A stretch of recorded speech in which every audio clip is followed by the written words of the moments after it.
ಹಣ್ಣು ಬಂದು ಇದು ಹಣ್ಣಿದೆ, ಇದು ಬೀಜ ಇದೆ, ನಾರಿದೆ, ಅದು ಕಚ್ಚಾ ತೈಲ. ಅವು ಎರಡು ಕಚ್ಚಾ ತೈಲ ಮತ್ತು ಶುದ್ಧ ಪಾಮ್ ಆಯಿಲ್ ಅಂದರೆ ಅದು ಪ್ಯೂರ್, ಯಾವ ಕೆಮಿಕಲ್ ಇರಲ್ಲ, ಏನಿರಲ್ಲ. ಫ್ಯಾಕ್ಟ್ರಿಯಲ್ಲಿ ಈ ಹಣ್ಣು ಹೋಗಿ ಎಲ್ಲ ಗ್ರೈಂಡಿಂಗ್ ಆಗಿ ಆಗುತ್ತೆ. ಇಲ್ಲಿ ಮಾರಾಟ ಜಸ್ಟ್ ಫಾರ್ ಶೋ.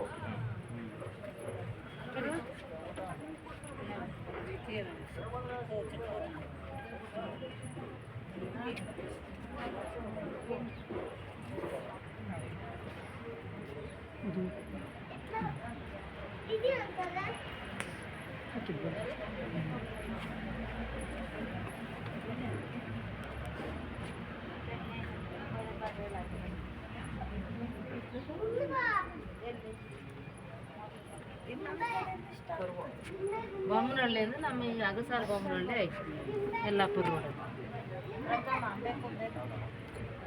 ಶುಂಠಿ